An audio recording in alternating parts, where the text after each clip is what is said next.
Good morning. Ngasigi video hapetan share to jarage mayamda ado ngasi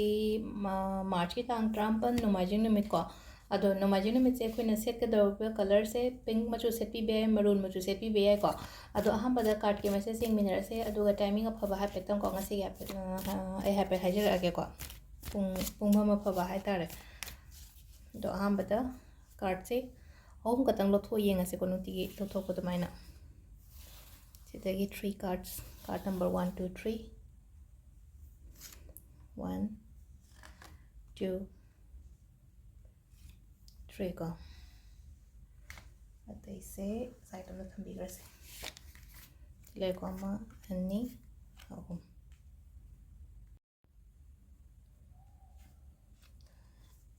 Selere koi card of humseko. Card of humse card number 1 ko card number 1 se akogi strength and like ko strength se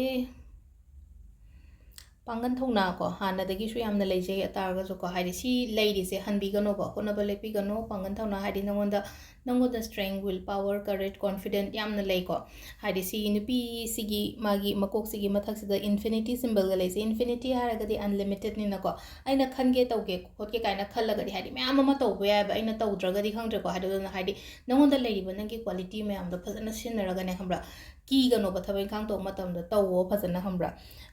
ado hojik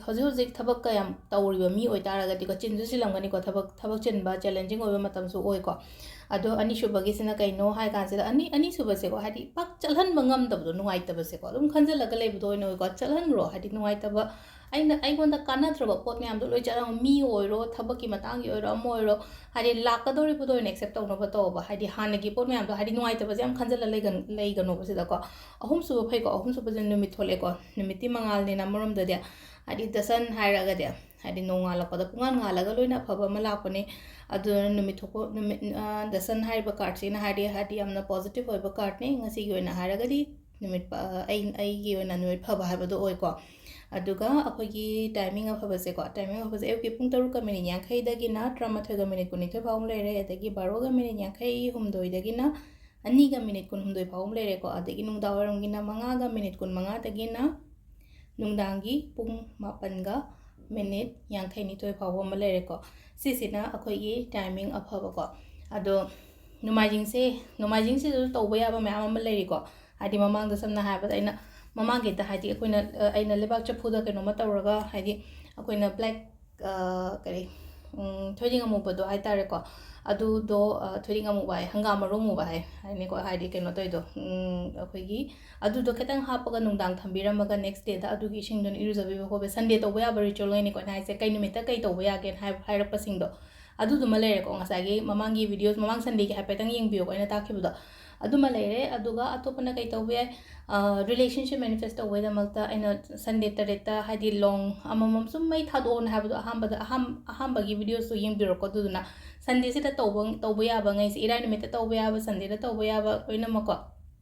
aduma mayam na sunday oibe hapetang amuni jang pani ko sigi mayam se aduma manifestation gumba to biro ko sunday sida akoina